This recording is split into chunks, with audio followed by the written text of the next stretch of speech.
Like some time. It's kind of like a big bro, little bro type of thing, but it's mutual respect. I think it's go out there and just appreciate each individual for who they are. So I don't like when people really try to compare me to Lamar, and vice versa. We're two different players. And just go out there, just appreciate what's the quarterback play is being played. So that's what I try to do, is just appreciate everybody for who they are. I agree. He's his own player. He's his own man. At the end of the day, we trying to make a name by ourselves, not anyone else. So I agree with that. I've been catching glimpses of his play on social media and stuff like that, and he's going off. He doing what we seen in college. What got him the Heisman. That's still funny. There's things on social media where they're like, which chicken wing would you eat? And there's like 9 different options. Yeah. And chicken wing looks like, sure. This is the meatiest one, Yeah. this game. There is so much meat on this bone, Peter, The barbecue to sauce. talk about. Like, pick your flavor, I don't know if you're a wing guy or a rib guy. It doesn't matter. There's so much to chew on, Peter. Where's your first bite? Let's go to Jimmy's Seafood and pick a crab cake versus maybe what would be a lobster tail? And those are the quarterbacks right now. And we're talking about it right there off the Chesapeake. Sure. And both of these quarterbacks make me so excited to watch football. It's actually beautiful that we're going into this game and both these teams are coming in hot. But both these quarterbacks are playing maybe the best football they've ever played. Through 5 games, Lamar Jackson has never started a season like this, and he's already got 2 MVPs behind him. Jaden Daniels, no rookie quarterback ever has been this good out of the gates, ever. Even C.J. Stroud was 2-3 after 5 games last year. You're talking about historic stuff, and it is at 1 o'clock in the early afternoon with both of these fan bases able to get to the game. I love Lamar. I love Lamar that he says, I've been watching his stuff on social media. Like, a lot of quarterbacks be like, I've been stuck in the film room. I haven't had a chance to get. Lamar's scrolling on his phone, and he's like, this guy's really good. They would say, I don't play against him. I play against the defense. I play against the defense, and I'm looking at Bobby Wagner footage. Yeah, He's like, I'm scrolling my phone. Like, I have nothing to hide.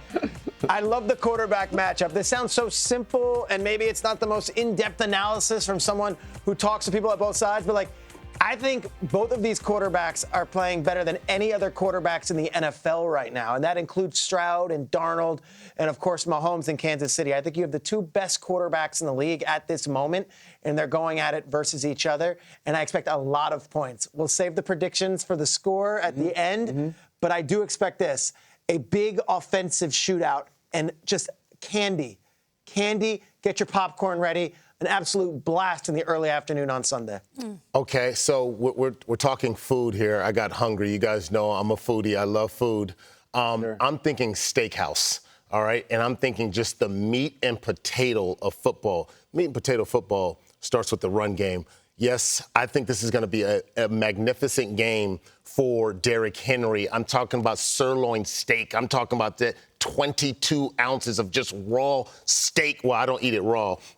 I like my medium well, but I think that's exactly what don't judge my medium well. I love medium well. I love my medium well, but that's what I think Derrick Henry's going to do because this defense scares me for the Commanders as far as where they place and their ability to stop the run. I think there was a lot of concern about the age of Derrick Henry. I think that's all been erased now. We see that the big guy can run. So I think when I look at this game, that's going to be the biggest issue for the Commanders.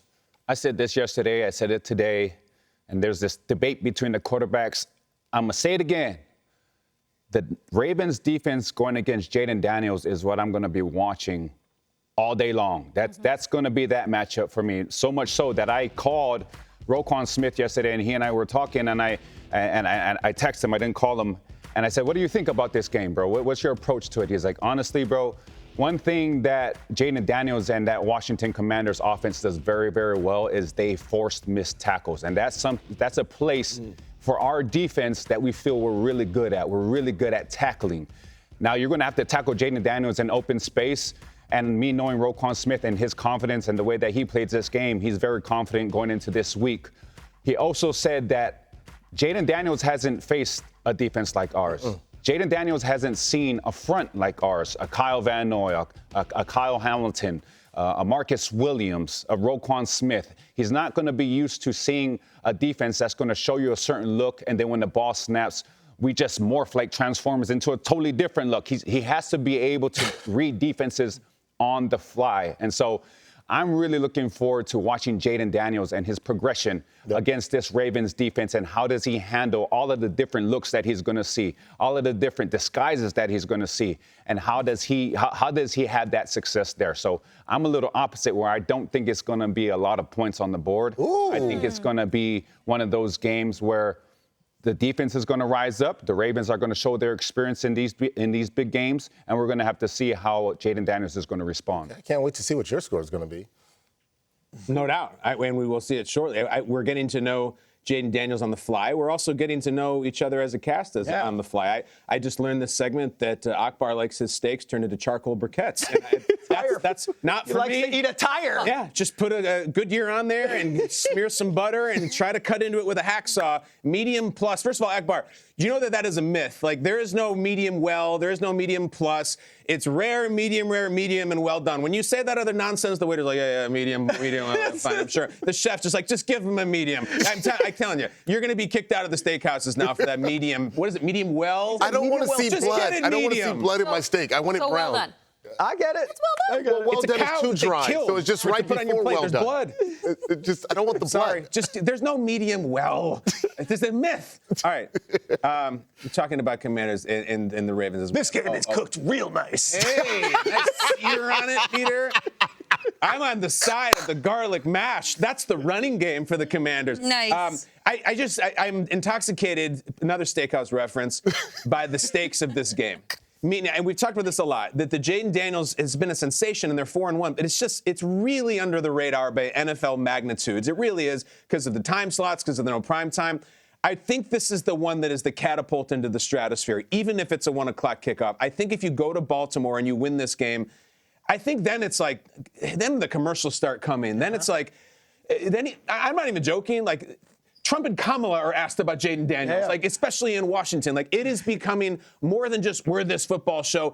Then they're talking about it on the non-football shows. He goes to superstar next Mahomes stuff if he wins this game and plays well. It's not just another game. If Lamar does his thing, he's already Lamar. Then it's real MVP talk, real superstar talk, Wheaties box, Gatorade, Budweiser, all that stuff. It's stratosphere, but he's got to win this game, and I have thoughts on that shortly. So the crew that did Vikings-Jets on Sunday in London, we went out to a great Friday night steak dinner in London, and they had a beef board. They brought it to your table. Kyle, this is right up your alley. Okay. They brought this thing to the table, and it was just all the slabs of meat, like not cooked yet. Oh, she was like, this is from this part of the cow. This one has been marinated. This one has been dry aged, and this one has been whatever, like all the different kinds. It was such a beautiful board of meat. Yeah. I was so thrilled about it. The one I got had been marinated in olive oil and all these herbs for like 5 days. It was it was delicious. I'm hungry already. And this is how I feel about the Washington Commanders. They have been marinating. Nice title. Long time, okay? They are. It looks great on the board, but man, when you put it out there in prime time and it gets delivered to the plate and to the table, what's it going to taste like? What are we going to see? And this isn't even prime time. That was 1 o'clock on CBS, but it's the Jim Nantz treatment. It's the CBS music. You are still a rookie in this league. We waited a long time last year for C.J. Stroud, and frankly, we never really saw from him to have his rookie moment or his rookie hiccup or string 2 bad games together. It never happened. Jaden Daniels could be doing this to us again this year for the Commanders, but Washington has been marinating for their time to shine and be brought to the table as their plate is sizzling, and here's the piece of steak delivered right to your party of 5. Okay.